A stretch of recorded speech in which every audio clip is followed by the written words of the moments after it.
اللهم إني أسألك علما نافعا.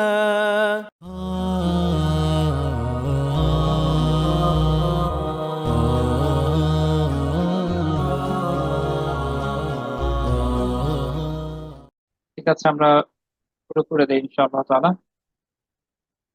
যেহেতু ইতিমধ্যেই অনেকটা দেরি হয়ে গিয়েছে আমাদের। সালাতু ওয়াসসালামু আলা রাসূলিল্লাহ, মা বা'দ, ফাআউযু বিল্লাহি মিনাশ শাইতানির রাজীম, বিসমিল্লাহির রহমানির রহিম। আমরা আমাদের গত দর্সের মাধ্যমে আমাদের যে আলোচনা সেটা শুরু করেছিলাম। সেটা হচ্ছে যে জীবনাচরণে নববী আদর্শ, এবং এ প্রসঙ্গে আমরা বেশ কিছু বিষয় গতদিন আলোচনা করেছি। আশা করি যারা উপস্থিত ছিলেন তাদের খেয়াল আছে, আর যারা শোনেননি আশা করবো যে আপনারা শীঘ্রই ইনশাআল্লাহ তাআলা শুনে নেবেন। তো আমাদের আজকের আলোচ্য বিষয় কি? আজকে আমরা শুরু করতে যাচ্ছি নববী আদর্শের বিভিন্ন দিক নিয়ে আলোচনার মাধ্যমে। অর্থাৎ কোন কোন দিক দিয়ে আমরা তাকে অনুসরণ করতে যাচ্ছি, বা তিনি কোন কোন দিক দিয়ে অনুসরণীয়। একটা সহজ কথা হলো এই, যে জীবনের এমন দিক আসলে নাই, এমন উত্তম চারিত্রিক দিক আসলে নাই যেখানে রাসূলুল্লাহ সাল্লাল্লাহু আলাইহি ওয়াসাল্লাম অনুসরণীয় নন।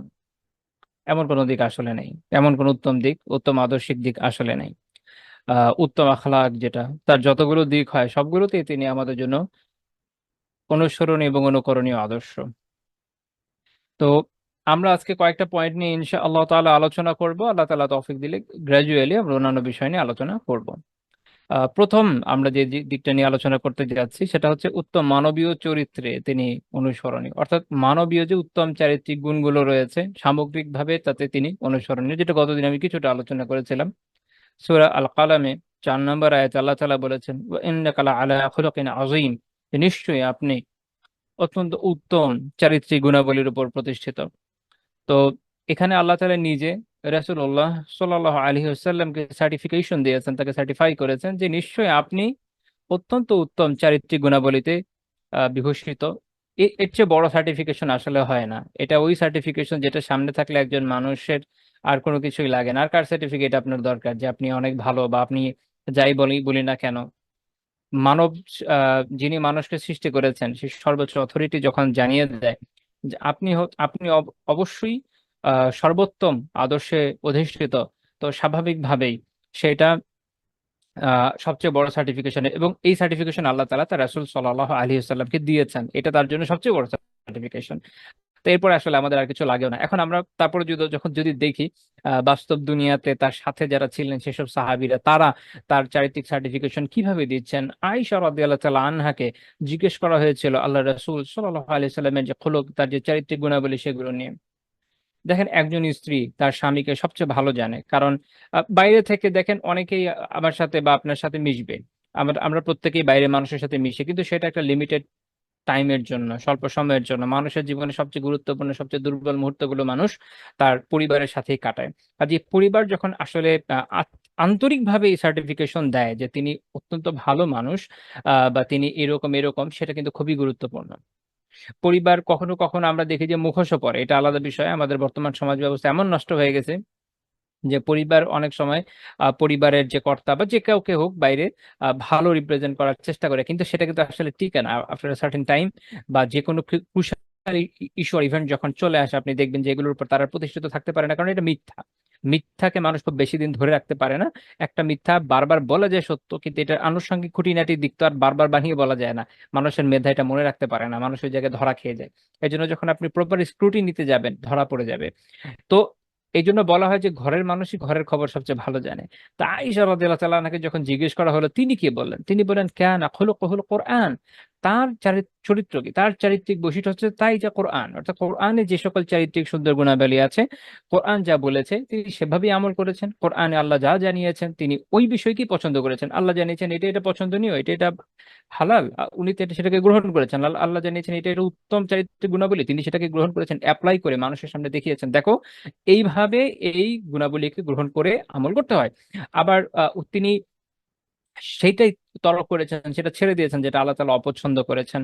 আল্লাহ তাআলা অপছন্দনীয় জিনিস থেকে তিনি শত হাত দূরে থেকেছেন, কখনো ওগুলোর মধ্যে যাওয়ার চেষ্টা করতেন না, এবং আল্লাহ তাআলার পছন্দ অপছন্দ অত্যন্ত দৃঢ়তার সাথে তিনি মেনটেন করতেন। তো এই জন্য বলা হচ্ছে যে তার চরিত্র হচ্ছে কি, তার চারিত্রিক গুণাবলী হচ্ছে কোরআনে।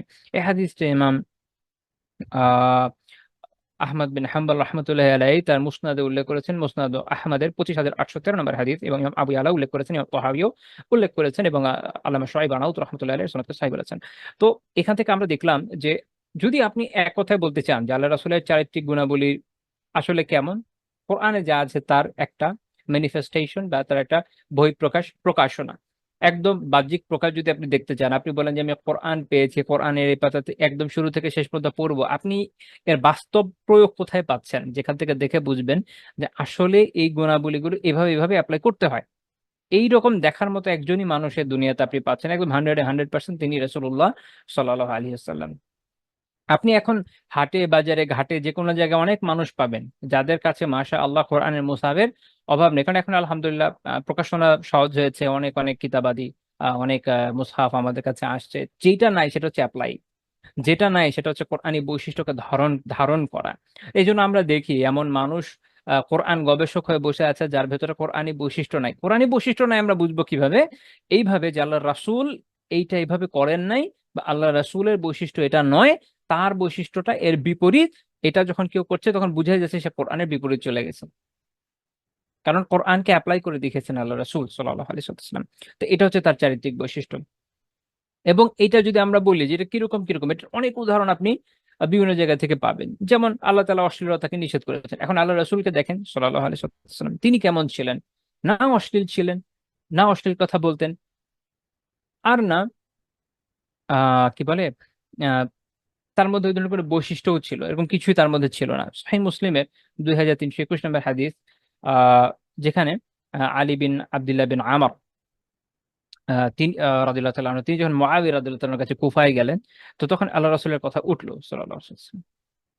তখন তিনি একটা কথা বললেন যে আল্লাহ রাসূল কেমন ছিলেন? তিনি ছিলেন লাম ইয়াকুন ফাহিশা ওয়ালা মুতাফাহহিশা, তিনি ফাহিশও ছিলেন না, মুতাফাহহিশও ছিলেন না। তার মানে তিনি, এক তো হচ্ছে তিনি যদি একদম সহজ বাংলায় বলতে চাই যে তিনি গালিগালাজ কটু কথাও বলতেন না, এবং তিনি কি বলবো এটাকে, আচ্ছা এভাবে বলা যায় যে তিনি, তার মধ্যে কোনো খারাপ গুণ ছিল না আসলে। আমি একটু ব্যাখ্যায় যাই। যেমন ফাহিশ যেটা নিকৃষ্ট বিষয়, ফাওয়াহিশ বহুবচনে আসে, তো এটা আরবদের কাছে এটা মানে কাবায়েহ, যত নিকৃষ্ট বিষয় এই সবই হলো ফাহিশ। ইবনু আরাফা রহমতুল্লাহ আলাইহি ব্যাখ্যা করতে গিয়ে বলেছেন ফাওয়াহিশ মানে হচ্ছে আরবদের কাছে আল কাবায়েহ, যত নিকৃষ্ট বিষয় আছে।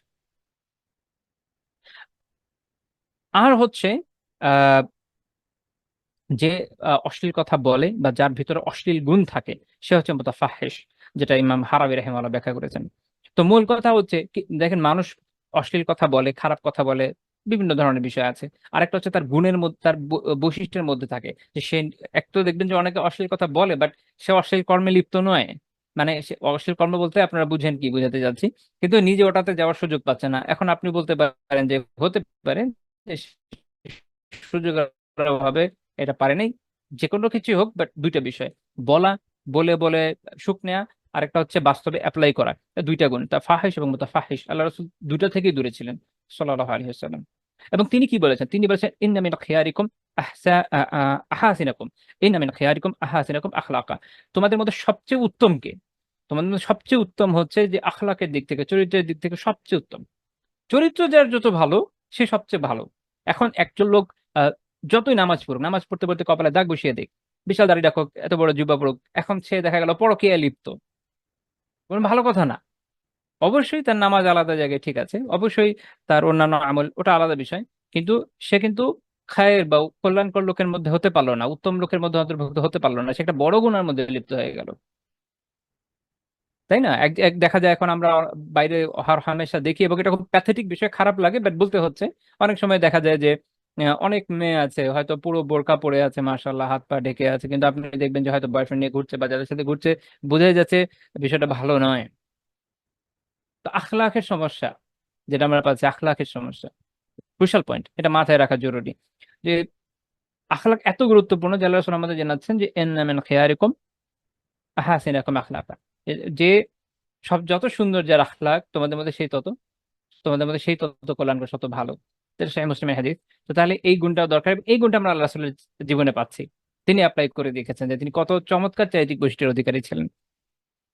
এবং এই আহ, অন্যান্য সাহাবীরা যখন তার ব্যাপারে বর্ণনা করতে গেছেন এই বিষয়গুলো নিয়ে, তখন আমরা দেখি যে আনাস রাদিয়াল্লাহু তাআলা আনহু থেকে খুব চমৎকার কিছু বর্ণনা আছে। আল্লাহ রাসূল সাল্লাল্লাহু আলাইহি ওয়াসাল্লাম না গালিগালাজ করতেন, না কটু কথা বলতেন, না অশ্লীল ছিলেন, না নির্লজ্জ ছিলেন, আর না অধিক পরিমাণে লানত করতেন। মানে অধিক পরিমাণে অভিশাপ দেন না, মানুষের মধ্যে একটা স্বভাব আছে, কোনো কিছু হলে অভিশাপ দিতেই থাকে। অভিশাপের ব্যাপারে খুব সতর্ক থাকা জরুরি, কারণ অভিশাপ একটা ক্রুশাল জিনিস, এটা যার তার উপরে দেওয়ার মতো না, ডেইলি দেওয়ার মতো না। প্রয়োজনের ক্ষেত্রে শরিয়া অবশ্যই জায়েজ করেছে, যদি কোনো জায়গায় কারো উপর দেওয়া লাগে। আল্লাহ রাসূল সাল্লাল্লাহু আলাইহি ওয়াসাল্লাম হাজল এবং কারা গোত্রদের উপর অভিশাপ দিয়েছেন, এরকম বিভিন্ন ইস্যু আছে। অর্থাৎ এটা একটা হাতিয়ারের মতো, যেটা আপনি ফিক্স সুনির্দিষ্ট কিছু কিছু জায়গায় হয়তো ইউজ করবেন। এখন আপনি যদি এটা আমভাবে ব্যবহার করতে থাকেন, তখন জিনিসটা খারাপ পর্যায়ে চলে যায়। কারণ এটা যেটা হচ্ছে লাআন, অধিক পরিমাণ লাআনাতকারী, এটাকে শরিয়ত পছন্দ করে না, এটা খারাপ হিসেবে দেখা হয়। আর এই কারণে আনাস রাদিয়াল্লাহু তাআলা আনহু বলছেন যে লাম ইয়াকুনিন নাবিয়্যু সাল্লাল্লাহু আলাইহি ওয়াসাল্লাম সাব্বাবা ওয়ালা ফাহাশা ওয়ালা লাআনা। নবী সাল্লাল্লাহু আলাইহি ওয়াসাল্লাম এই কি বলবো এটাকে, আহ, কটু গালিগালাজকারী ছিলেন না। সাব আপনার সাব এর একটা হচ্ছে গালিগালাজ করা, একটা অর্থ হয় যে কটু কথা বলা, বিভিন্ন ধরনের কটু কথা বলে মানুষকে, আছেন অনেক মানুষ। তো তিনি এগুলো করতেন না। এবং তিনি ফাহাশ ছিলেন না, অশ্লীল নির্লজ্জ ছিলেন না, এবং লাআনও ছিলেন না। অনেক অনেক লাআনও দিতেন, এমনও ছিলেন। এগুলো সব মোবালাগা বা আধিক্য সিগা, এমন সব শব্দ যেগুলো আধিক্য বোঝায়, এগুলো তিনি করতেন না। এটা সহিহ বুখারীর 6031 নম্বর হাদিস বলছি। এবং আমরা দেখি যে শুধু এইটুকু না, তিনি ইভেন মানুষ বাজারে যখন যায়, আপনি দেখেন, আমরা বাংলায় একটা কথা বলে মাছের বাজার, মাছের বাজার কেন বলে, মাছের বাজারে অনেক চিল্লাচিল্লি হয়। এখন তো সব বাজারে চিল্লাচিল্লি হয়। আমি ছোটবেলায় ওই বাগধারার একটা প্রয়োগ দেখেছি। অন্তত যারা 2000 বা 90 সময় ছোটবেলা কাটিয়ে এসেছেন, তারা আশা করে তখনও দেখেছেন মাছের বাজারে খুব চিল্লাচিল্লি হতো, বাট অন্যান্য বাজারগুলো একটু শান্ত ছিল। ইভেন আমরা হাটবারের সময় কোন সাইড মাছের বাজার বুঝতে পারতাম, অনেক সাউন্ড ওই জায়গায়। তো বাজারে হট্টগোল করা একটা প্রাচীন বৈশিষ্ট্য। মানুষজন কেনাকাটা করতে যে হট্টগোল করবে, চিল্লাচিল্লি করবে, দরদাম করবে, এই একটা সিচুয়েশন। রাসূলুল্লাহ সাল্লাল্লাহু আলাইহি ওয়াসাল্লাম এমন ব্যক্তি ছিলেন না, এটা করতেন না। বাজারে হট্টগোলকারী যিনি ছিলেন না তিনি। এখন কেউ খারাপ করেছে, আমাদের প্রথম যেটা আসে যে আমি একটা বদলা নিয়ে নিবো, একটা একদম খারাপ, মানে খারাপের বদলে খারাপ একটা কিছু করে দিব। কিন্তু এটা তার বৈশিষ্ট্য ছিল না। তিনি খারাপের বদলে খারাপও করতেন, তিনি উপেক্ষা করতেন, তিনি ক্ষমা করতেন। আয়েশা রাদিয়াল্লাহু তাআলা আনহাকে রাসূলুল্লাহ সাল্লাল্লাহু আলাইহি ওয়াসাল্লাম সম্পর্কে আব্দুল্লাহ আল জাদালি জিজ্ঞেস করেছিলেন। তখন আল্লাহ রাসূল, তখন আয়েশা রাদিয়াল্লাহু তাআলা আনহা কি বললেন? তিনি বললেন যে লাম ইয়াকুন ফাহিশা ওয়ালা মুতাফাহিশা ওয়ালা সখাবা ফিল আসওয়াক। যে প্রথমে তো আমরা আগে এটা ব্যাখ্যা করেছি যে তিনি না অশ্লীল বলতেন, না অশ্লীল ছিলেন, এবং তিনি ওয়ালা সখাবা ফিল আসওয়াক, তিনি বাজারে হট্টগোলকারী বা হইচইকারী ছিলেন না। বাজারে হট্টগোল করবেন, হইচই করবেন, চিল্লাচিল্লি করবেন, এরকম মানুষ ছিলেন না তিনি। ওয়ালা ইয়াজিজি বিসইয়্যাতি সাইয়্যা, তিনি খারাপের বদলে খারাপ করতেন না। মানে কেউ কোনো একটা খারাপ করেছে, আপনি এরকম পুরো সিরাত খুঁজে কখনো দেখবেন না যে কেউ একটা কিছু খারাপ করেছে, উনি তার বদলে একটা খারাপ কিছু করে দিয়েছেন, না সুবহানাল্লাহ।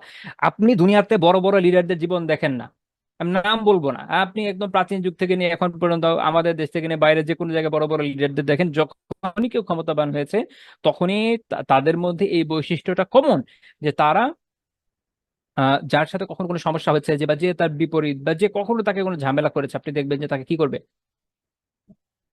একদম একটা না একটা কোনো বিপদে ফেলে দিবে।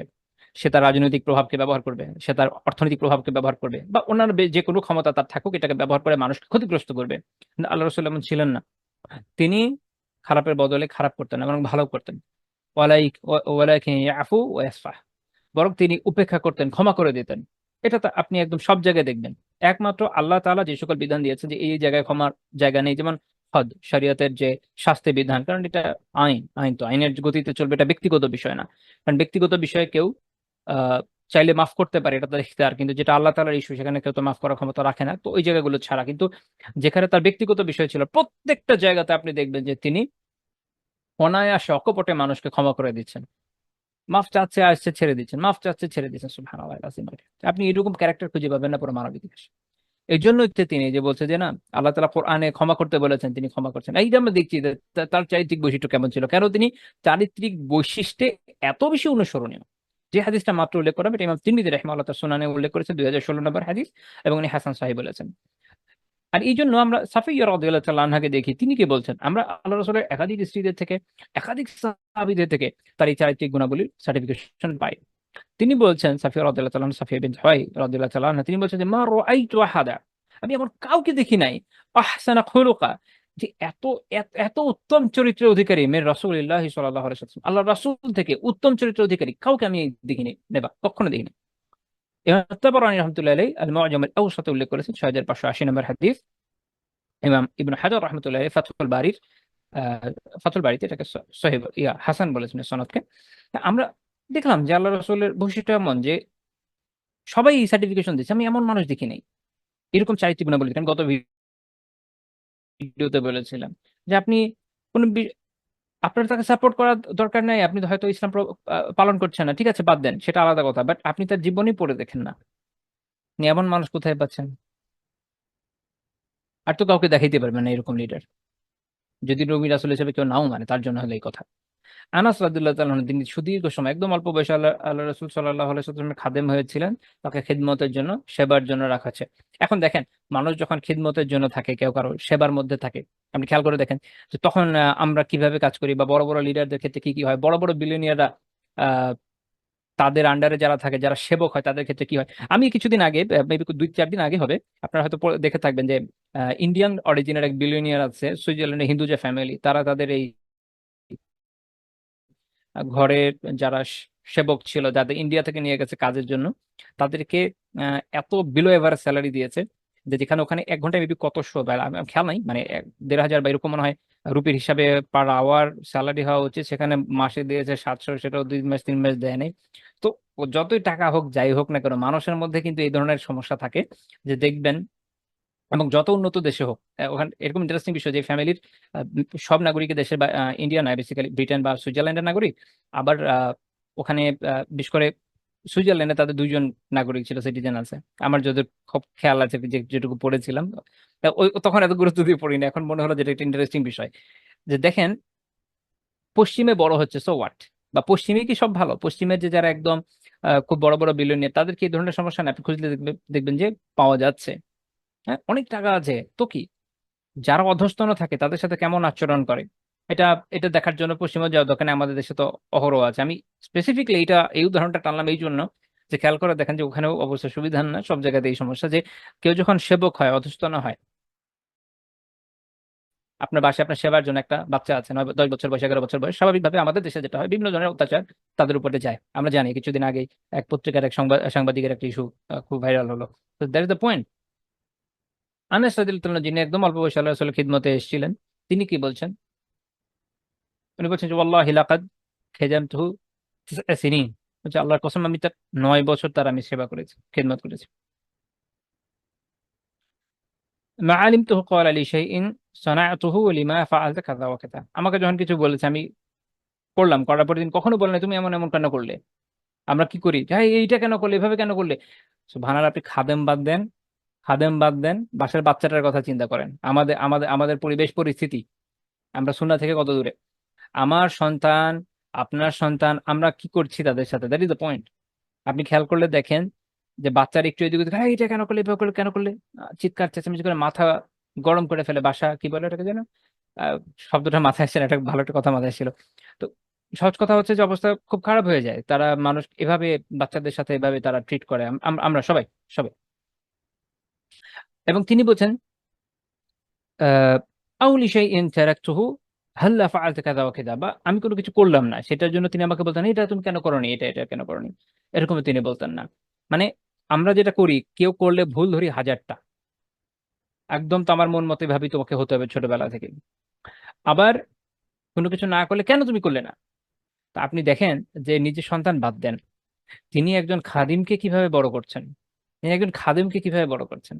আনাস রাদিয়াল্লাহু আনহু কিভাবে এত বড় আলিমে দ্বীন হলেন, কিভাবে সাহাবীদের ভিতরে এত মর্যাদা সম্পন্ন হলেন, তিনি আল্লাহ রাসূলের খাদেম ছিলেন। দুনিয়াতে আপনি অনেক ধরনের মানুষকে দেখবেন, যাদের পরে তাদের প্রজিনি রয়ে গেছে, বা দেখা গেছে যে তাকে কাউকে স্থলাভিষিক্ত করে গেছে, এসব জায়গায় খাদেমরা ইউজুয়ালি আসে না, কারণ খাদেমরা হলো সবচেয়ে কম শিখে। কিন্তু আল্লাহ রাসূলের ক্ষেত্রে ব্যতিক্রম, আপনি তার খাদেমদের দেখেন, আব্দুল্লাহ বিন মাসউদ রাদিয়াল্লাহু তাআলা আনহু, এই উমার ফাকি, আনাস রাদিয়াল্লাহু তাআলা আনহু, এরকম হচ্ছে ব্যক্তিত্বদেরকে তিনি গড়ে দিয়ে গেছেন, যারা তার বাসায় আসতেন, ছোটখাটো কাজগুলো করতেন, এই সময়ের মধ্যে তারা যে জ্ঞান অর্জন করেছেন আর 2জন ব্যক্তিত্ব সেটা করতে পারেন নাই, এটা তাদের বৈশিষ্ট্য। এইভাবে তো তিনি তাদেরকে বড় করেছেন। আমাদের আপনি সালাফদের দেখেন তারা এটাকে কিভাবে অনুসরণ করেছেন। আপনি অনেক অনেক আলিম পাবেন যারা কৃতদাস ছিলেন, কৃতদাস ছিলেন। ইবনে আব্বাস রাদিয়াল্লাহু আনহু তার কৃতদাস ছিলেন একরেবা রাহিমাহুল্লাহ তাআলা। তাকে তিনি এমন ভাবে পড়িয়েছেন, এমন ভাবে পড়িয়েছেন, উনি তাফসিরের বড় ইমামদের মধ্যে একজন হিসেবে গণ্য আজকে। অভাব নাই, বিপুল পরিমাণ রাবায়াত পাবেন এরকম বিভিন্ন তাবেঈদের ব্যাপারে। সাহাবীরা এইভাবে তাদেরকে মানুষ করেছেন। কৃতদাস ছিল বা সেবক ছিল, এবং এটাকে তারা বড় ডিউটি মনে করেছে যে তোমার কাজ খালি এই। দেখো আমাদের দেশের অবস্থা দেখেন, আমরা চিন্তা করব কি যে সে আমার সেবক, সে সেবা করবে। আর ওনাদের চিন্তা কি ছিল, সে সেবা করবে ঠিক আছে, কিন্তু আমারও তো কাজ আছে, I have also my duties. আমার কাজ তার প্রতি ইহসান করা, তার জন্য সহজ করে দেওয়া, তাকে পারলে সাহায্য করা, যেসব জায়গায় করণীয় এমন কোনো কাজ না দেওয়া যেটা সে করতে সক্ষম নয়, তার সামর্থ্যের ঊর্ধ্বে। কঠিন কাজ হলে তাকে সাহায্য করা, নিজে যা খাওয়া তাকে তা খাওয়ানো, নিজে যা পড়া তাকে তা পড়ানো। এটা খালি কাপড় চোপড় না, ইভেন পড়াশোনার ক্ষেত্রেও তার যেন ইলমের বিকাশ হয়। ও আমরা কোথায় করছি, নিজেদের সন্তানের ক্ষেত্রে কতটুকু করি। সুবহানাল্লাহ, সেবক তো দূরের কথা। তো এই হচ্ছে রাসূলুল্লাহ সাল্লাল্লাহু আলাইহি ওয়াসাল্লাম। তো এই যে বর্ণনাটা বললাম এটা সহিহ মুসলিমের 2309 নম্বর বর্ণনা, এবং আনাস রাদিয়াল্লাহু থেকে ঠিক পরের হাদিস। ইমাম মুসলিম রাহিমাহুল্লাহ ঠিক পরেই যে হাদিসটা উল্লেখ করেছেন, এটা ঘটনা উল্লেখ করেছেন, খুব ইন্টারেস্টিং ঘটনা। আনাস রাদিয়াল্লাহু বলেছেন যে একবার রাসূলুল্লাহ সাল্লাল্লাহু আলাইহি ওয়াসাল্লাম, আচ্ছা উনি প্রথম এটা বলেছেন যে কানা রাসূলুল্লাহ সাল্লাল্লাহু আলাইহি ওয়াসাল্লাম মিন আহসানিন নাসি খুলুকান, বলেছে যে আল্লাহ রাসূল সাল্লাল্লাহু আলাইহি ওয়াসাল্লাম মানুষের মধ্যে সবচেয়ে সুন্দর, সর্বোত্তম আখলাকের অধিকারী ছিলেন। আপনি উনি একটা উদাহরণ, এটা দিচ্ছেন, একটা উদাহরণ দিচ্ছেন, ঘটনা দিচ্ছেন নিজের জীবন থেকে। হচ্ছে তিনি আমাকে একদিন কোনো একটা কাজে কোথাও পাঠাতে চাইলেন। উনি বলছেন যে ওয়াল্লাহি লা আযহাব, উনি বলছেন যে না, আল্লাহর কসম আমি যাব না। না, মুখে বলছেন, বাট নিজে নিজে বলছেন ওয়া ফি নাফসি আন আযহাবা লিমা আমারানি বিহি আন নাবিয়্যু সাল্লাল্লাহু আলাইহি ওয়াসাল্লাম, যে উনি বলছেন যে তবে আল্লাহ রাসূল যেখানে আমাকে যেটা করতে বলেছেন এটা আমি করব। নিজে নিজে বললাম যে করব, কিন্তু বাইরে বললাম যে না, আমি এটা করব না। তো বলছে তারপর আমি বের হলাম, বের হতে গিয়ে কিছু বাচ্চা-কাচ্চার সামনে পড়ে গেলাম। উনি তো নিজেও তখন বাচ্চা। তো তারা ওখানে কি করছে, তারা ওয়াহুম ইয়ালআবুনা ফি সুক, তারা তখন বাজারে খেলছিল, খেলাধুলা করছিল। তো তখন তিনি কি করলেন, তিনি ওখানে রয়ে গেলেন, বাচ্চাদের খেলাধুলা দেখছেন। বাচ্চাদের যেটা হয়, অন্য বাচ্চারা খেলে দাঁড়িয়ে যায়। তো একটু পরে যেটা হলো, যে রাসূলুল্লাহ সাল্লাল্লাহু আলাইহি ওয়াসাল্লাম তার কাছে এসে উপস্থিত হলেন, এবং মানে তিনিও যাচ্ছেন ওদিক দিয়ে, দেখলেন আনাস রাদিয়াল্লাহু আনহু এখানে দাঁড়ানো, তার কাঁধে ধরলেন, ধরে তাকে ঘুরিয়ে তার দিকে নিলেন। তো তিনি বলছেন যে আনাস রাদিয়াল্লাহু আনহু বলছেন যে ফানাযারাতু ইলাইহি, আমি তার দিকে তাকালাম। তো একটা টেনশন থাকে যে আমাকে একটা কাজে পাঠিয়েছে, আমি তো করি নাই। তো ওয়া হুয়া ইয়াদহাকু, তিনি দেখলাম যে তিনি হাসছেন। এটা হলো বোঝার বিষয়। দেখেন একটা বাচ্চা, অল্প বয়স্ক একটা বাচ্চা, তাকে আপনি একটা কাজ দিয়েছেন, আপনি যখন হঠাৎ করে গিয়ে ধরবেন, এমনি আতঙ্কের মধ্যে পড়ে যাবে। আমাদের দেশে হর হামেশা যেটা দেখা যায়, আহ কাজের লোক ছেড়ে দেন, সেবক ছেড়ে দেন। বাচ্চা কাচ্চার ক্ষেত্রে মানুষ কি করে, নিজের বাচ্চা কাচ্চা চিৎকার চেঁচামেচি, তাকে আতঙ্কিত করে ফেলে। অল্প বয়স থেকে তার মানসিকতা খারাপ হয়ে যায়।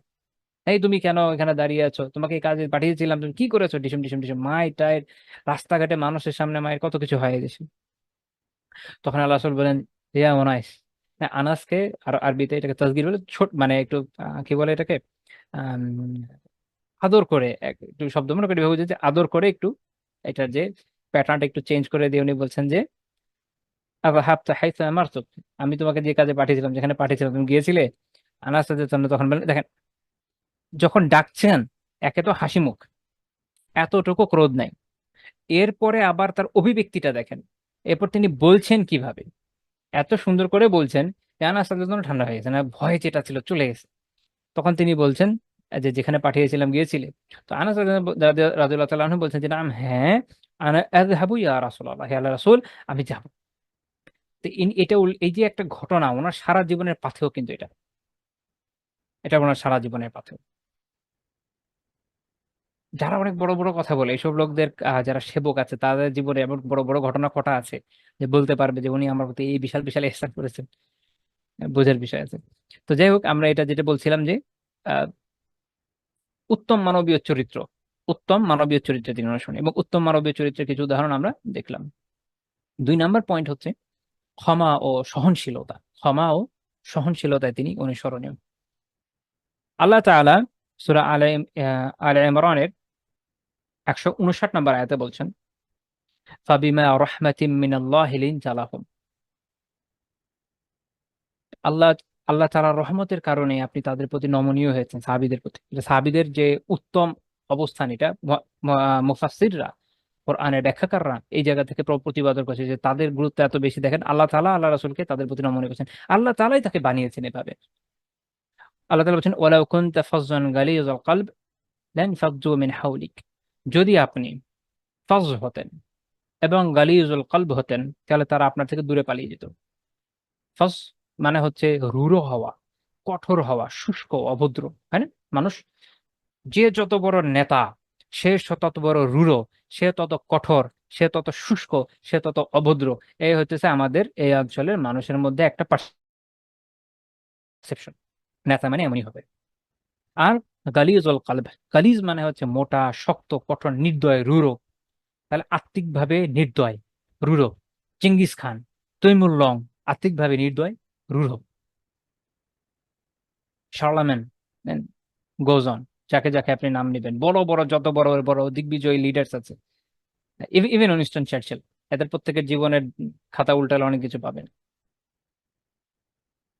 এর পারসেপশন আল্লাহ তাআলা চেঞ্জ করছে, বুঝেন? ভাবতে হবে এটাকে নিয়ে, বোঝা খুব জরুরি। রাষ্ট্রপ্রধান হলে, জনগণের প্রধান হলে, জনগণ যাকে অনুসরণ করবে এমন ব্যক্তিত্ব হলে এটা হওয়া যাবে না, এবং উল্টা হওয়া দরকার। আপনি রুল হবেন না, আপনি কঠোর হৃদয়, নির্দয় হৃদয়ের হবেন না তো। আল্লাহ রাসূল এমন ছিলেন না, সাল্লাল্লাহু আলাইহি ওয়াসাল্লাম। আল্লাহ তাআলা আমাদেরকে স্ট্যান্ডার্ড দিয়ে দিচ্ছেন, বুঝেন ভালো করে এটা। আমরা তো উল্টা বুঝি।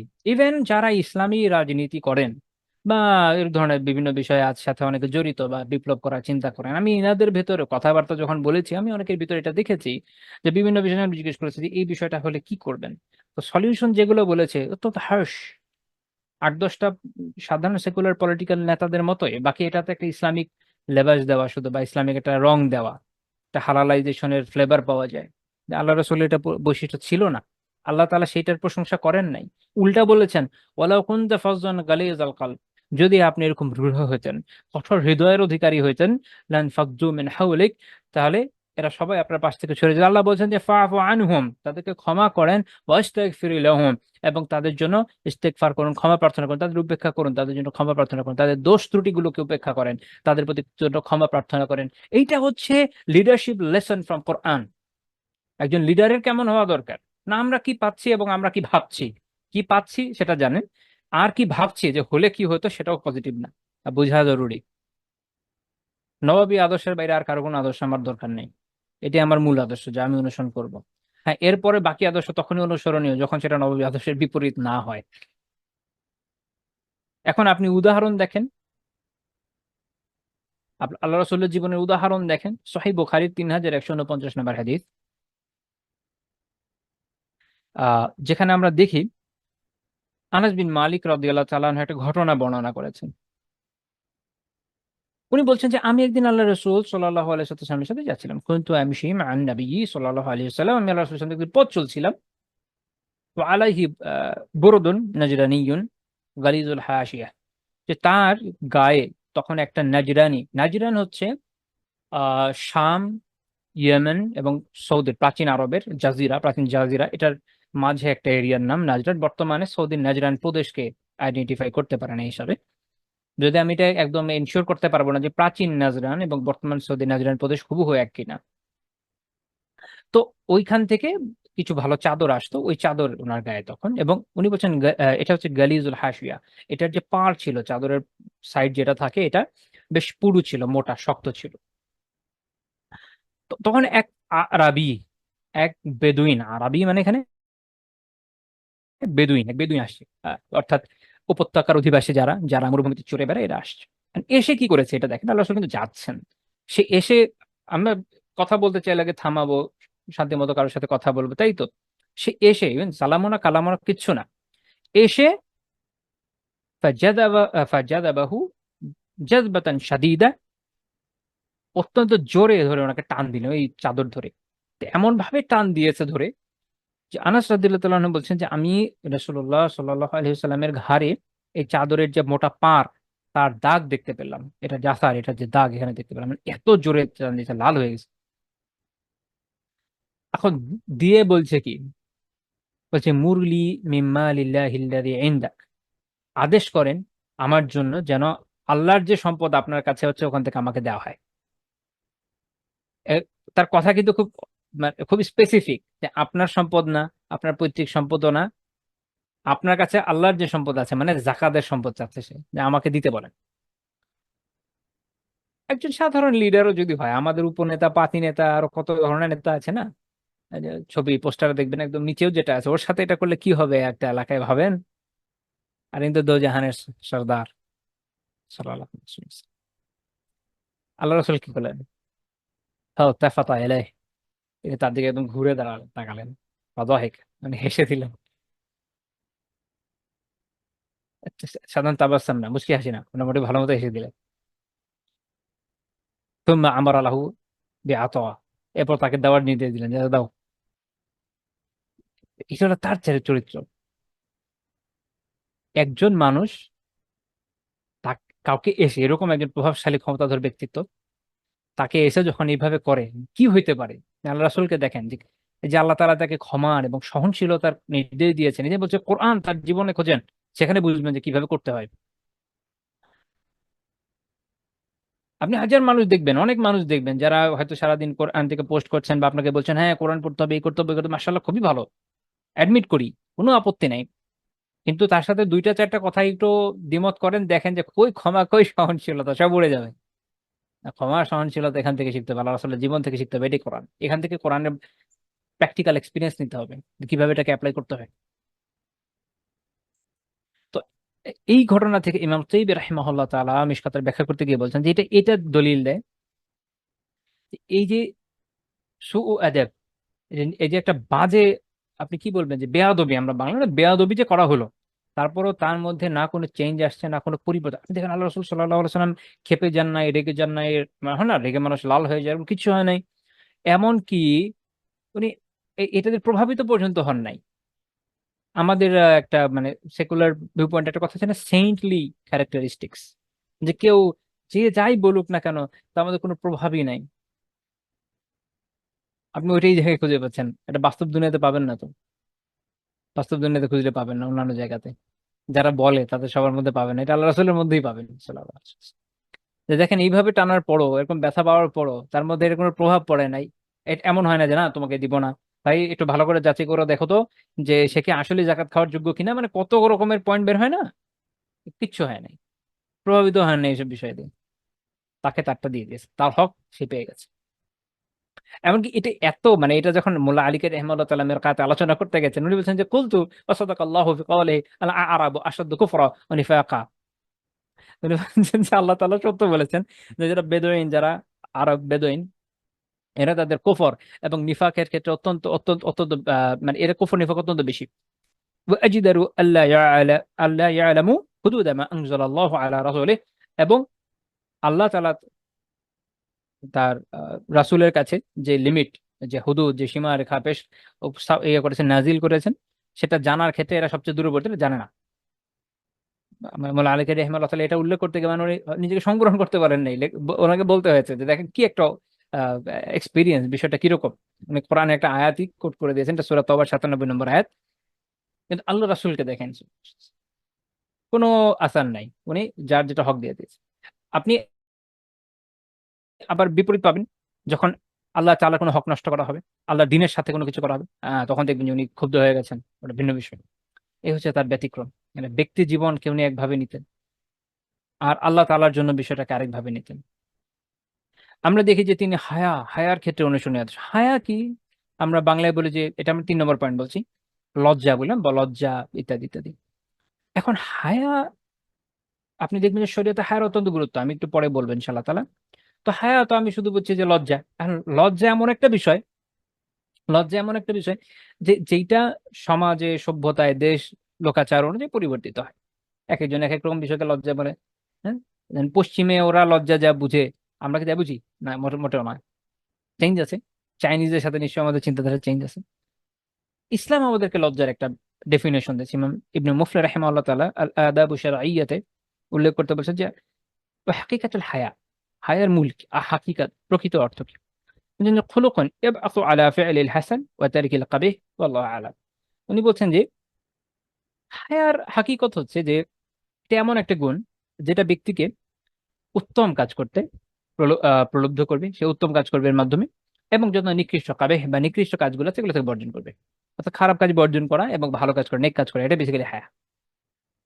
আমরা যেভাবে হায়া বলতে বুঝছি খালি বিশাল বড় কাপড় পরবো তাহলে আমার হায়া হয়ে গেল, এরকম না। এটা অবভিয়াসলি হায়ার একটা পার্ট, এটা আবার বাদ দিয়ে দেওয়া যাচ্ছে না, এটা থাকতে হবে। কিন্তু হায়া এত অল্প কথাও না, হায়া অনেক ব্যাপক।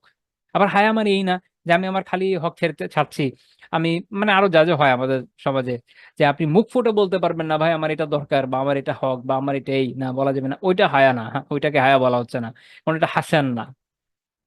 বরং হাসান তো ওখানে যখন আপনি হককে রক্ষা করছেন। ইমাম নাবাউই রাহিমাহুল্লাহ তাআলা রিয়াদুস সালেহিন, আমি খুব রেফার করি যে রিয়াদুস সালেহিন পড়েন। আমাকে আবার এটা বললে অনেকে এসে প্রশ্ন করবে যে ওস্তাদ কোন প্রকাশনে করবো, যেটা পয়সা পড়েন, যেটা ভালো মনে হয় নিয়ে পড়েন, আমি এত রেফার করতে পারবো না ভাবে। বাট রিয়াদুস সালেহিন আমার খুব প্রিয় একটা বই। তো রিয়াদুস সালেহিনে ইমাম নাওয়াবী রাহিমাহুল্লাহ তাআলা বলছেন যে ক্বালাল উলামা, আলিম এটা বলছেন যে হাকিকাতুল হায়া, হায়ার হাকিকত কি, হায়া আসলে কি। খুলুকুন ইয়াবাসু আলা তারকিল কাবিহ ওয়া ইয়ামনাউ মিনাল তাকসির ফি হাক্কিন যিল হক। এটা খুব গুরুত্বপূর্ণ কথা। বলছে যে এটা হচ্ছে এমন একটা বৈশিষ্ট্য, এমন একটা চরিত্র, যেটা আপনাকে নিকৃষ্ট, কাউকে নিকৃষ্ট জিনিস থেকে বর্জন করতে প্রলুব্ধ করবে, সে সে নিকৃষ্ট জিনিস ছেড়ে দিবে, খারাপ জিনিস থেকে দূরে থাকবে, যত রকমের খারাপ হতে পারে।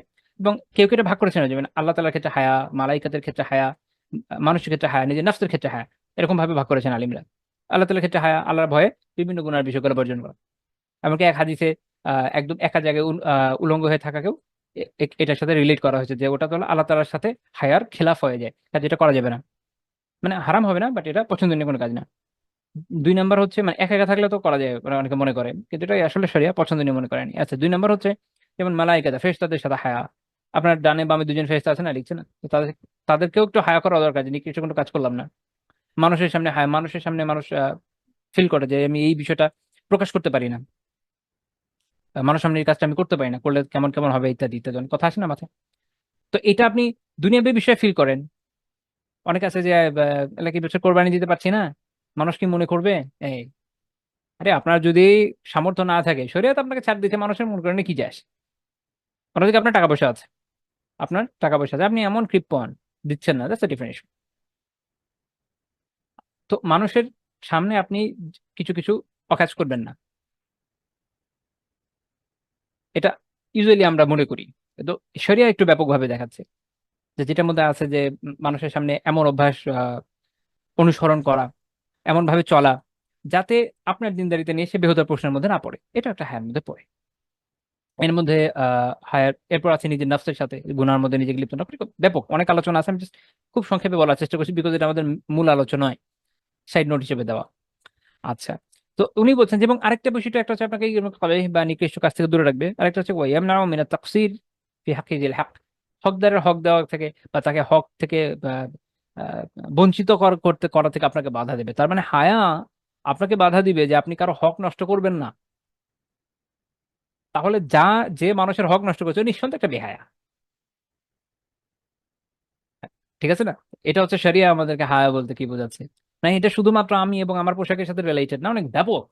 অবশ্যই আমি এবং আমার পোশাক এর একটা পার্ট, কিন্তু ওভারঅল ইসলামের হায়ার কনসেপ্ট অনেক ব্যাপক। তো সেই কনসেপ্টের মধ্যে আমরা যখন আনবো, তো আমরা দেখবো যে হায়া কি পরিমাণ গুরুত্বপূর্ণ। এই জন্য আল্লাহ রাসূল কি বলছেন, আল হায়া উমিনাল ঈমান, আল হায়া উমিনাল ঈমান, যে হায়া হচ্ছে ঈমানের অংশ। এটা সহিহ বুখারী মুসলিমের হাদিস।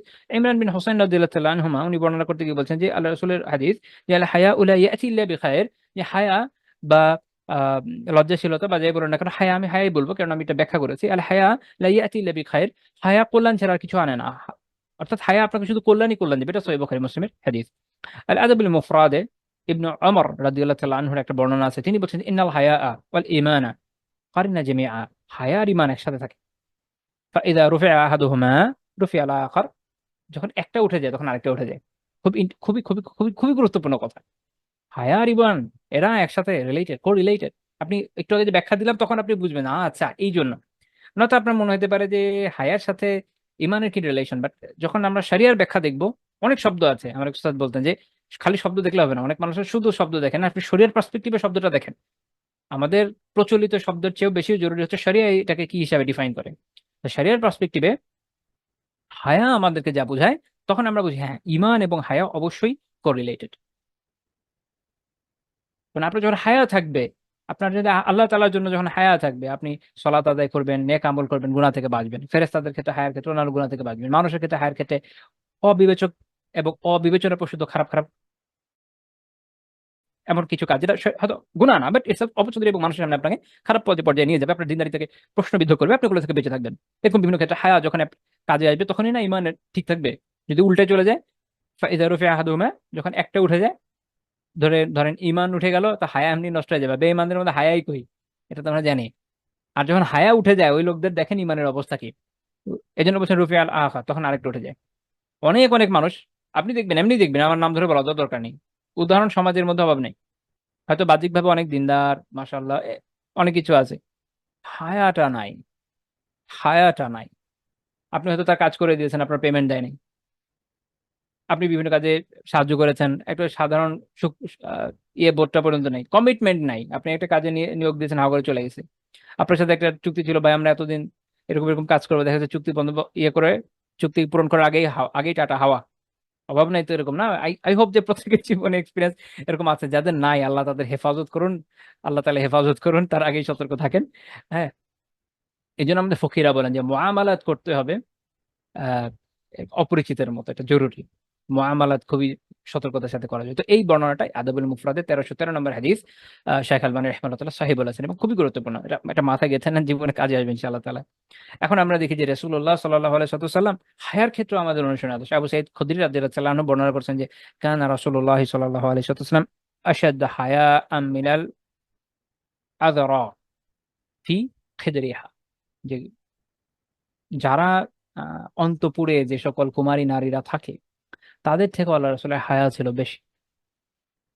এখন এখানে হায়ার ব্যাখ্যা দিচ্ছে, খেয়াল করে দেখেন কি ব্যাখ্যা দিচ্ছেন। উনি বলছেন যে ফাইদা রাআ শাইআ, যখন তিনি এমন কিছু দেখতেন, ইয়াকরাহুহু, যেটা তিনি অপছন্দ করতেন। এখন এটা নেই, মানে অপছন্দ মানে সারাই ক্ষেত্রে আপনি দেখবেন যে সারাই যতগুলো বিষয় যেখানে আল্লাহ তাআলা অপছন্দ করেন, এই ধরনের অপছন্দনীয় বিষয় ক্ষেত্রে আল্লাহ রাসূল ডাইরেক্ট বলে দিচ্ছেন। কিন্তু সাধারণ আচার ব্যবহারে আমি আপনার সাথে কথা বলছি, আপনি আমার সাথে একটা কথা বলছেন, তখন অনেক কিছু হতে পারে, আপনার এই অ্যাপ্রোচে, কথাবার্তায়, অ্যাটিচিউড আমার পছন্দ হচ্ছে না, কিন্তু সরাই ভাবে হারাম তখন পর্যন্ত ঘোষিত হয় না, বিশাল হারাম না ওই জায়গাগুলোর ক্ষেত্রে।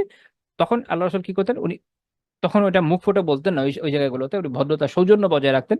তো আবু সাঈদ রাদিয়াল্লাহু তাআলা আনহু বলছেন যে আরাফনাহু ফি ওয়াজহি, আমরা এটা তার চেহারা দেখে বুঝতাম, যে চেহারা হয়তো লাল হয়ে যাচ্ছে বা চেহারার বর্ণ পরিবর্তিত হয়ে যাচ্ছে, আমরা তখন বুঝতাম আচ্ছা আল্লাহ রাসূল এটা অপছন্দ করছেন। যারা আরব, যারা বেদুইন, তারা হয়তো বুঝতো না, তারা হয়তো বলেই যেত, কিন্তু আহ, ওনারা বুঝতেন, সাহাবীরা যারা আশেপাশে থাকেন তারা সবসময় বুঝতেন। তো এই বর্ণনাটা সহিহ বুখারী এবং মুসলিমে এসেছে। তো এখানে আমরা হায়া থেকে দেখলাম কি হয়, এই হায়াটা দেখেন, এইটা কিরকম, যে আমি হুট করে আপনাকে একটা যে কোনো কথা বলে দিচ্ছি না, আমি যদিও অপছন্দ করছি কিন্তু আমি এটা সহনশীলতার সাথে নিচ্ছি। এটা হায়া, এই যে সহনশীলতা, এই যে হেল্প, সহনশীলতা, এটা কিন্তু হায়া। এটা ভেবেছেন আগে যে সহনশীলতা একটা হায়া, এটা যে একটা হায়ার পার্ট, যেটা বোঝার বিষয় আছে। আনলেস অ্যান্ড আনটিল এটা অন্যের জন্য ক্ষতিকর হচ্ছে বা শরিয়া এটাকে নিষিদ্ধ করছে, দ্যাটস এ ডিফারেন্ট ইস্যু। ওই জায়গায় এখানে ওই জায়গায় এটা আমি যদি না বলি, ওটাই বরং হায়ার খেলাপ, কারণ আমাকে আল্লাহর সাথে হায়া করতে হবে এখন। এখন বান্দার সাথে হায়ার টাইম ওভার, সবচেয়ে বড় হায়া যার সাথে, তার সাথে এখন করতে হবে। এই যে ক্রোনোলজি অফ অর্ডার, এটা বোঝা খুব জরুরি শরিয়াতে, যে কখন কোনটাকে প্রাধান্য দিব, কোনটাকে ছেড়ে দিব। এবং এই কারণে শেখ ওসাইমিন রাহিমাহুল্লাহ তাআলা কিতাবুল ইলমে একটা খুব চমৎকার কথা বলছেন, বলছেন আমি সবসময় মানুষের তাদবিকের কথা বলি, সামঞ্জস্যের কথা বলি, খালি ইলম না, ইলম এবং আমলের মধ্যে তাদবিক জরুরি, ইলম এবং আমলের মধ্যে সামঞ্জস্য জরুরি, কো রিলেট করতে পারতে হবে। আমি কোথায় অ্যাপ্লাই করব, কোথায় করব না, কতটুকু করব, কতটুকু করব না, কোথায় আগাবো, কোথায় থামবো। আচ্ছা, এরপরে আমরা 4 নম্বর পয়েন্ট বলবো, সেটা হচ্ছে স্নেহ, করুণা, সহানুভূতি। স্নেহ, করুণা, সহানুভূতি এবং দয়া, এগুলোর ক্ষেত্রে তিনি অনুসরণীয়, অনুকরণীয় আদর্শ।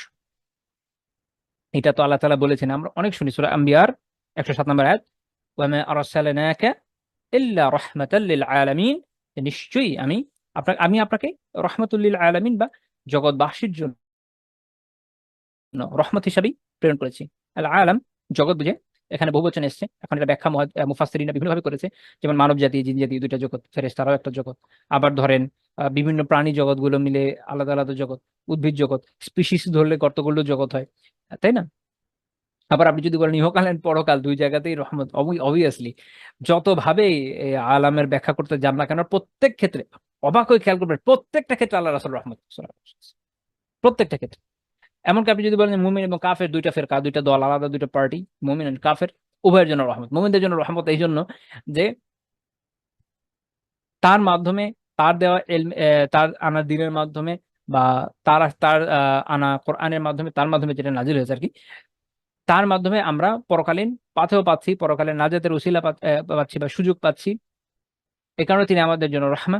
কাফেরদেরকে আল্লাহ তাআলা যে আযাব দিয়ে ধসিয়ে দিচ্ছেন না, নূহ আলাইহিস সালামের জাতির মতো, সালেহ হুদ আলাইহিস সালামের জাতির মতো, আহ এইটার জন্য তিনি বটে, তিনি রহমত বটে। তো কাফের মুশরিকদের জন্য রহমত, প্রত্যেক প্রাণী প্রজাতির জন্য তিনি রহমত, সবার জন্য রহমত। আল্লাহ তাআলা তাকে বানিয়েছেন এই রহমত হিসাবে। আর এইটা হলো গুরুত্বপূর্ণ কথা, খুব ভালো করে বুঝেন। এটার দুইটা দিক আছে, ক্লিয়ারলি বুঝতে হবে। এক, আপনি এভাবে ধরবেন যে তিনি রহমত। এখন এরপরে আপনি কি মনে করবেন যে রহমত মানে হলো এটা এটা এটা, ভালো করে বুঝেন। তিনি রহমত। এখন আপনি ধরে নিলেন রহমত মানে বা দয়া মানে এটা এটা এটা। আচ্ছা, দয়া মানে এটা এটা এটা আপনি কোথায় শিখেছেন? এটা আপনি পশ্চিমা কোনো একাডেমিশিয়ানের লেখায় পড়েছেন, বা আপনি পেপার পত্রিকায় পড়েছেন। আধুনিক মানবতাবাদী টাইপের যে কথাবার্তা আছে এগুলো থেকে আপনি শিখেছেন এটা এটা এটা হলো দয়া। এখন আপনি বললেন যে তাহলে এই দয়া, এগুলো যেহেতু দয়া, তাহলে সবই ওনার মধ্যে থাকা উচিত। তাহলে আমি ধরে নিলাম এটা ওনার মধ্যে আছে। আর ওনার থেকে যেগুলো প্রমাণিত যে যেটা এমন কাজ যেটা এটার বিপরীত, যেটা এটার বিপরীত, যেমন উনি হদ কায়েম করেছেন, কারো উপর মৃত্যুদণ্ড দিয়েছেন, তখন আপনার মনে হলো না এটা তো দয়ার বিপরীত, তাহলে এটাকে আমি নিগেট করে দিব। এখন কোনো না কোনো ভাবে এটাকে নাকচ করা লাগবে। এটা হচ্ছে ভুল প্রসেস, যেটা আমরা কমনলি দেখি আজকাল। আলিয়াউযুবিল্লাহ। রাইট প্রসেস, তিনি পুরো মানব জাতি, জিন জাতি, সামগ্রিকভাবে সকল জাতি, সকল সৃষ্টি জগতের জন্য রহমত। তিনি যা করেছেন ওটা রহমত, বুঝেন। তিনি যা করেছেন ওটাই রহমত। তিনি হদ কায়েম করেছেন ওটাই রহমত। তিনি তাদির কায়েম করেছেন ওটাই রহমত। তিনি যা যা যা দান করেছেন, যেভাবে মানুষের প্রতি দয়া করেছেন, যা কল্যাণ করেছেন, সবকিছু মিলেই রহমত। পুরো শরিয়া ইটসেলফ একটা রহমত, এটা বোঝা যাবে। পুরো শরিয়া ইটসেলফ রহমত। এখানে আমার রহমত অ্যাড করার কিছু নাই। আর মানুষ যখন নিজে থেকে চিন্তা করে আনবে, তখন কি হবে? একদিকে আসবে, আরেকদিকে ছুটে যাবে। একটা উদাহরণ দেখেন। চিন্তা করলেন যে একটা লোক চুরি করছে, একটা জিনিস চুরি করেছে। এখন আমি যদি হাত কেটে দিই, তাহলে তো তার লস হয়ে যাবে, বড় না? তো আমি তাকে জেল দিব 5 বছর। 5 বছর সে জেলে আছে। তার বউ কই থাকবে, তার বাচ্চা কাচ্চা কই থাকবে? হতে হতে পারে যে ফ্যামিলির একমাত্র ওয়েজ আর্নার হাওয়া, পুরো একটা ফ্যামিলি বিশৃঙ্খল হয়ে যায়। আমি just একটা উদাহরণ দিলাম, এরকম অসংখ্য উদাহরণ পাবেন। আর বিষয়টা এরকম না যে সবাই চুরি করবে, একটা দুটো ঘটনার পর লোকজন খুঁজেই পাওয়া যায় না যে অপকর্মের মধ্যে লিপ্ত হবে, এটা বাস্তব। তো রহমত ওইটাই, যেটা তিনি করে গেছেন, যেটা তিনি দেখিয়ে গেছেন, সেটাই রহমত। তাহলে আমাদের সঠিক বোধটা রাখতে হবে যে আসলে রহমত কোনটা। শরিয়া যে আমাদের দিয়েছে সেটাই রহমত।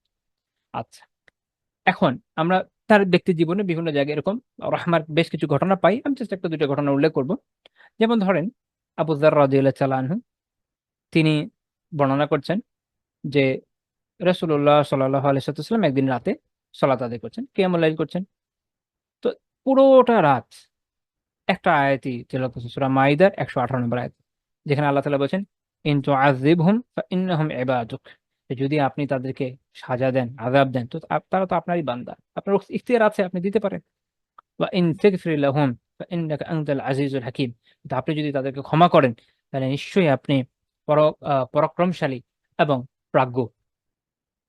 তো এটা সারা রাত তিনি এই আয়াতটি তিলাওয়াত করে সালাত আদায় করেছেন। মানে এই আয়াতের মধ্যে একদম আহ আত্মিকভাবে লীন হয়ে গেছেন, ভাবছেন ভাবছেন এবং দোয়া করেই যাচ্ছেন। আহ, তো যখন সকাল হয়েছে, তিনি আবু যর রাদিয়াল্লাহু তাআলা আল্লাহ রাসূলকে জিজ্ঞেস করলেন, ইয়া রাসূলুল্লাহ সাল্লাল্লাহু আলাইহি ওয়াসাল্লাম, মা জিলতা তাকরাউ হাযিহি আল-আয়া হাত্তা আসবাহতা তারকাউ বিহা ওয়া তাসজুদু বিহা, যে আপনি তো সারা রাত শুধু এই আয়াতই পড়লেন, এটা পরেই রুকু করলেন, এটা পরে সিজদা করলেন। তখন আল্লাহ রাসূল বললেন, সাল্লাল্লাহু আলাইহি ওয়াসাল্লাম, ইন্নী সাআলতু রাব্বি শাফাআহ, আমি আল্লাহ তাআলার কাছে, আমার রবের কাছে শাফাআত চেয়েছি। লি উম্মতি, আমার উম্মতের জন্য শাফাআত চেয়েছি। ফাআতানিহা, এবং আমাকে তা দেওয়া হয়েছে। ওয়াহিয়া নাইলাতুন ইনশাআল্লাহু লিমান লা ইউশরিক বিল্লাহি শাইআ, এটা সেই অর্জন করবে, সেই পাবে যে, ইনশাআল্লাহ, আল্লাহ চাইলে সেই পাবে যে আল্লাহর সাথে কোনো কিছু শরিক করে নাই। তো আল্লাহ তাআলা তার এই শাফাআতের আরজিকে কবুল করে নিয়েছেন। তাহলে দেখেন উম্মার প্রতি তার দরদ, যে সারা রাত তিনি সলাতে লিপ্ত, উম্মার একটা কল্যাণের জন্য, যেন আল্লাহ তাআলা এই উম্মাকে ক্ষমা করা। তো আল্লাহ তাআলার মাধ্যমের অভাব রাখেননি। এক সলাত, 5 ওয়াক্তের সলাত, এক জুমা থেকে এক জুমা, রমাদানের সিয়াম, এরকম বিভিন্ন আমলের মাধ্যমে মাফি মাফ, আল্লাহ তাআলা যে এতগুলো জায়গায় এতগুলো মাধ্যম রেখেছে ভাই মাফ করার জন্য, যে এখান থেকে যদি কেউ মাফ না পায়, তাহলে বলতে হবে যে সে এতই হঠকারী যে সে ধরেই রেখেছে আমি কোনোভাবেই মাফ নিব না। মানে এত এত এত এত এত এত উপায় গ্রহণ করতে থাকলে গুনাহ মাফ হতেই থাকে। আর শুধু আপনাকে কবিরা গুনাহ থেকে বাঁচতে হবে, হয়ে গেলে তওবা করতে হবে, এই ভেরি ইজি। জান্নাতে যাবে এই হিসাবে ভেরি ইজি। আমরা কঠিন করছি, আমরা করছি না আমল, দোষ আমাদের। আচ্ছা, তো তারপরও এত এত উপায়ের পরও আল্লাহ রসুলের চিন্তা যে আটকে যেতে পারে, তখন যদি আমার সুপারিশে মাফ পায়, তো তিনি সারা রাত এই যে উম্মার জন্য কাঁদলেন, দোয়া করলেন, এটাই তো তার রহমত। এবং এই হাদিস থেকে এটাও বুঝেন যে শিরক থেকে বাঁচা কত জরুরি। যে আল্লাহ রসুল সাল্লাল্লাহু আলাইহি ওয়াসাল্লাম এত চাওয়ার পরে আল্লাহ তাআলা যে শাফাআত দিলেন, সেই শাফাআতে শর্ত হচ্ছে এই, কারো শিরক করা যাবে না। আল্লাহ তাআলা আমাকে, আপনাদের সবাইকে শিরক থেকে হেফাজত করুন, এবং পরকালে আটকে গেলে রাসূলুল্লাহ সাল্লাল্লাহু আলাইহি ওয়াসাল্লামের শাফাআত লাভের তৌফিক দান করুন। আমিন। তো এই হাদিস মুসনাদ আহমদের ২১,৩২৮ নম্বর হাদিস। আল্লামা শুআইব আরনাউত রহমতুল্লাহ আলাইহি সনদকে হাসান বলেছেন।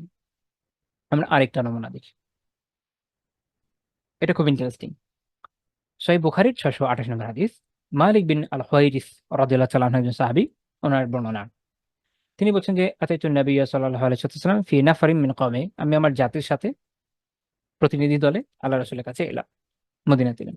এই মালিক বিন হুয়াইরিস রাদিয়াল্লাহু তাআলা আনহু, আমি আশা করি অনেকে নাম শোনেন নাই। ওনার উপনাম বা কুনিয়াত হচ্ছে আবু সুলাইমান। উনি লাইসি ছিলেন, ওনার গোত্রের নাম হচ্ছে বনু লাইস। উনি পরবর্তী জীবনে ইসলামের যখন বিজয় অভিযান চলছে, তখন বসরা একটা শহর, না বুসরা, বুসরা শহরে, নট বসরা, বুসরাতে উনি ছিলেন। এটা হলো শামে, বসরা হচ্ছে ইরাকে, বুসরা হলো শামে, উনি ছিলেন শামের বুসরাতে, এই শহরে তিনি ছিলেন। এবং ওখানে উনি মারা মারা যান। তবে ওনার মৃত্যুর সন নিয়ে কিছু মত পার্থক্য আছে। তাকরিবে এসছে হচ্ছে ৭৪ হিজরি, ইসাবাতে হলো ৬৪ হিজরি, আর ইস্তিআবে আসছে ৯৪ হিজরি। তো যেটাই হোক, কিন্তু উনি যে বুসরায় মারা গেছেন এটা নিয়ে কারো আপত্তি বা মত পার্থক্য নেই। তো যাই হোক, তো এই সাহাবী বলছেন যে আমি আমার গোত্রের প্রতিনিধি দলের সাথে আল্লাহ রাসূলের কাছে আসলাম। ফাআকামনা ইনদাহু ২০ লাইলা, তার কাছে আমরা ২০ রাত থাকলাম। ২০ রাত মানে ২০ দিন ২০ রাত থাকা। তিনি বর্ণনা করছেন, দেখেন এই কয়দিনের অভিজ্ঞতা থেকে। ওয়াকানা রহিমান রাফিকা, তিনি ছিলেন অত্যন্ত দয়াবান, এবং এই যে আপনার যেটা আমরা বলি যে সহানুভূতিশীল।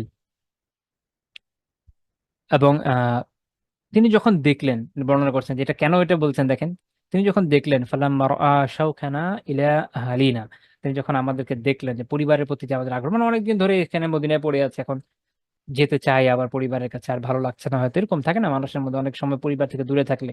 আর ওই একটা জামানা, এখনকার তো আমার আলহামদুলিল্লাহ মোবাইল আছে, খোঁজ খবর নিতে পারি। আপনি যখনকার সময় চিন্তা করেন একবার ফ্যামিলি ছেড়ে চলে আসলে আবার ফেরত যাওয়া, আচ্ছা তো কঠিন, জার্নিও কঠিন, পথঘাট খুব নিরাপদ থাকে না। আবার পরিবারও ওখানে কেমন আছে খোঁজ খবর নেওয়া যায় না। কাজে যে কোনো সময় প্রাচীন বর্ণনা পড়ার ক্ষেত্রে খেয়াল রাখবেন ওই সময়কার পরিস্থিতি, নিজেদের সময় পরিস্থিতি নিয়ে অনেকের মনে অনেক উল্টা চিন্তাও আসে।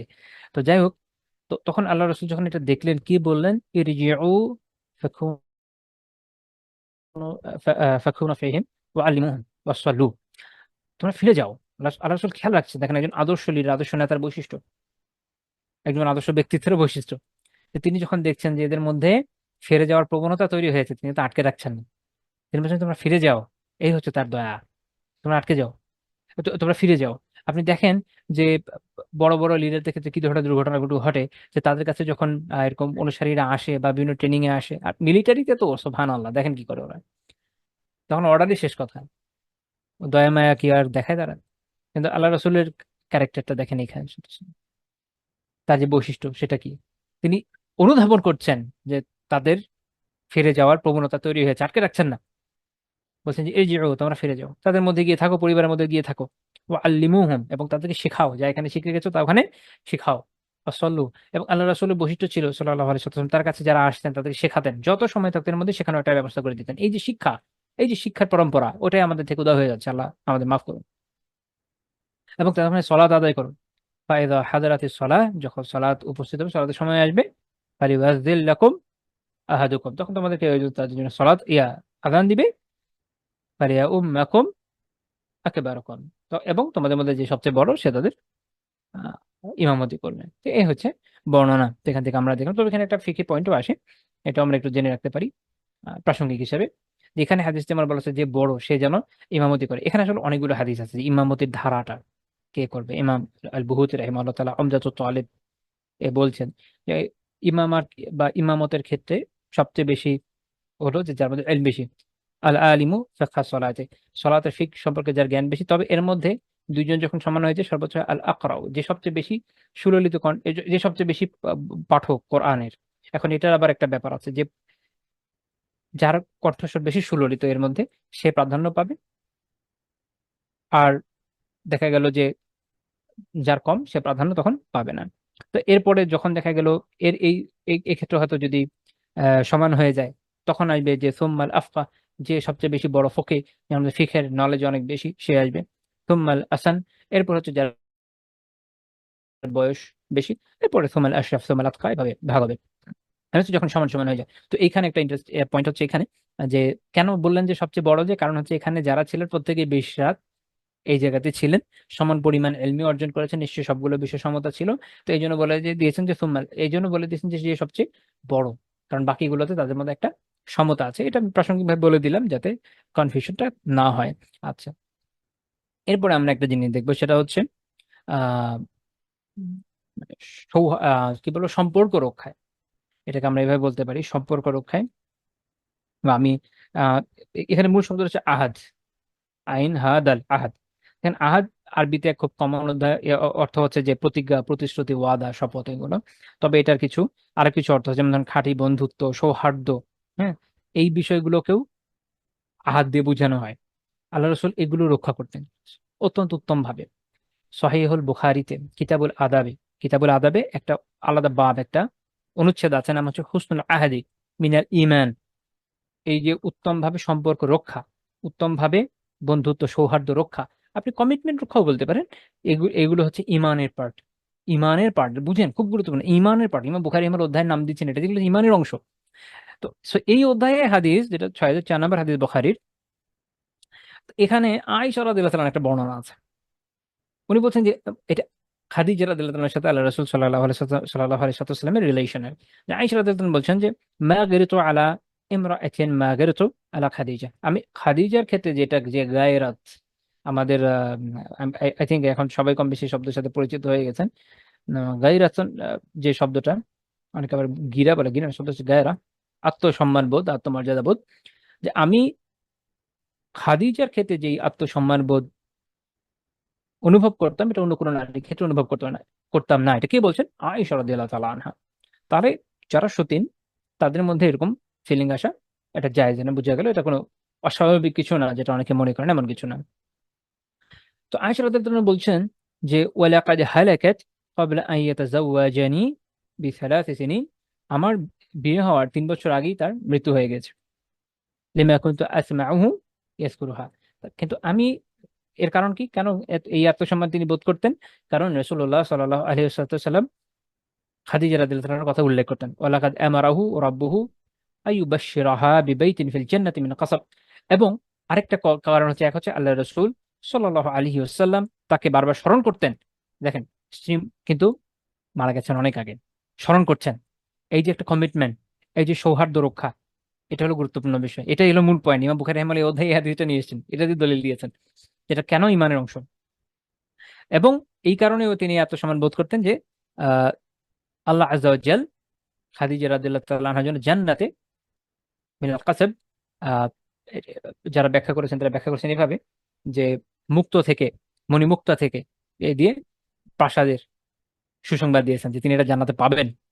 এবং তিনি বলছেন, আয়েশা রাদিয়াল্লাহু আনহা বলছেন যে ওয়া ইন কানা লা ইয়াযবাহু শাহ, যখন রাসূলুল্লাহ সাল্লাল্লাহু আলাইহি ওয়াসাল্লাম কোনো বকরি, ভেড়া এগুলো জবাই করতেন, সুম্মা ইহুদি ফি খুল্লাতিহা মিনহা, তখন তিনি খাদিজা রাদিয়াল্লাহু তাআলা আনহার যে বান্ধবীরা তখনও বেঁচে আছেন, তাদেরকে এখান থেকে হাদিয়া পাঠাতেন। অন্য একটা বর্ণনা, এটা সহিহ বুখারীতে আছে, 3858 নম্বর হাদিস। তিনি বলছেন যে যে তো কখনো কখনো ফারুব্বামা কুলতু লাহু, কখনো আমি আল্লাহ রাসূল সাল্লাল্লাহু আলাইহি ওয়াসাল্লামকে বলতাম যে কান্না হুলাম ইয়াকুন ফিদ দুনিয়া ইমরাআতুন ইল্লা খাদিজা, যেন দুনিয়াতে খাদিজা ছাড়া কোনো নারী নেই। মানে এভাবে উনি বলতে মানে এই হাদিসের কথাটা হচ্ছে অনেকটা এরকম যে দুনিয়াতে যেন খাদিজা ছাড়া কোনো নারী নিয়ে আপনি এভাবে বারবার তার কথা বলেন। আল্লাহ রাসূল বললেন যে তখন আল্লাহ রাসূল কি বলতেন, তিনি বলতেন যে ইন্নাহা খানাত কানাতি, সে তো এমন এমন ছিল। আরো এই প্রশংসা করতেন যে সে তো এমন এমন ছিল। ও কানা লি মিনহা ওয়ালাদ, এবং তার থেকে আমার সন্তান হয়েছে। তো অনেকগুলো প্রশংসার মধ্যে এটা একটা পয়েন্ট, এমন না যে শুধু এটা মানে অনেকগুলোর মধ্যে এটা একটা পয়েন্ট যে তার থেকে আল্লাহ রাসূলের সন্তানরাও জন্মগ্রহণ করেছেন।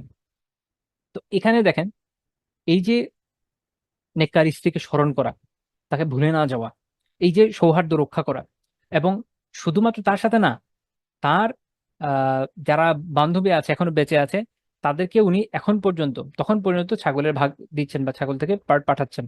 এটা খুব গুরুত্বপূর্ণ বিষয় এই জন্য যে আমাদের সময় আমরা যেরকম করি অনেক ক্ষেত্রে, যখন কারো স্ত্রী দেখবেন যে হয়তো মারা গেছে, আরেকটা বিয়ে করেছে, আগের স্ত্রীর পুরো আত্মীয় স্বজনই ভুলে গেছে, এটা তো খুব কমন।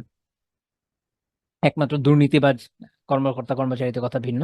তারা যদি 4-5টা বিয়ে করে, সবাই যদি মরেও যায়, এরপর নতুন একটা বিয়ে করলেও আগেরও শালা শ্বশুর আহ শালি সহ সবার কিছু না কিছু বিশাল বিশাল সম্পত্তি আপনারা খুঁজে পাবেন। এটা তো আমরা পত্রিকাতে দেখি যেরকম আর কি। যাই হোক, কিন্তু দুঃখজনক বিষয় হচ্ছে যে সাধারণ মানুষের মধ্যে এটা একটা প্রবণতা আছে। এটা সঠিক না। যার সাথে আপনার একটা কমিটমেন্ট ছিল, যার সাথে আপনার রিলেশন ছিল, হালাল রিলেশন অবভিয়াসলি, তার সাথে সারা জীবনের একটা বন্ধন, সে যখন মারাও যাচ্ছে তাকে এই যে মনে রাখা, তার ভালো গুণের প্রশংসা করা, এবং তার জন্য কিছু না কিছু করার চেষ্টা করা। অবভিয়াসলি হয়তো দোয়াও করতেন, সেটা তো আর আমরা জানি না, বা এরকম বড় আমার চোখে পড়ে নাই। কিন্তু এই যে অন্যান্য ক্ষেত্রে যেভাবে আর কি তার আত্মীয় স্বজন, তাদের ক্ষেত্রে, তার বান্ধবীদের ক্ষেত্রে যেভাবে তিনি গুরুত্ব আরোপ করতেন, যেভাবে তাদের জন্য করতেন, এটা বোঝা যায় যে এই এই বিষয়টাকে তিনি কতটা গুরুত্ব দিতেন। আর এই কারণে ইমাম বুখারী রাহিমাহুল্লাহ একটা অধ্যায় তৈরি করেছেন যে এই হুসনুল আহাদ বা এই যে সৌহার্দ্য রক্ষা করাটা, এটা মিনাল ইমান, এটা ইমানের একটা পার্ট, এটা খুব গুরুত্বপূর্ণ বিষয়। তো আমরা এখন পর্যন্ত এই 5টা বিষয় নিয়ে আলোচনা করলাম আলহামদুলিল্লাহ। আজকে 1 ঘন্টার উপরে হয়ে গেছে আমার আলোচনা মোটামুটি। না, 1 ঘন্টা হয়েছে। আমি আসলে আজকে ভেবেছিলাম একটু কম করব, কারণ কারণ আমার গলা বসেও আছে, খুব খুশখুশু করতে করতে। আলহামদুলিল্লাহ, তোমার আলহামদুলিল্লাহ, আল্লাহ তাআলার মেহেরবানি যে তিনি তৌফিক দিয়েছেন এবং এই পর্যন্ত আমি আলোচনা করতে পেরেছি, কারণ আমি চিন্তা করেছিলাম হয়তো পারবো না। তো সবই আল্লাহ তাআলার মেহেরবানি, সকল প্রশংসা তার। সুবহানাকাল্লাহুম্মা বিহামদিক লা ইলাহা ইল্লা আনতা আস্তাগফিরুকা ওয়া আতুবু ইলাইক।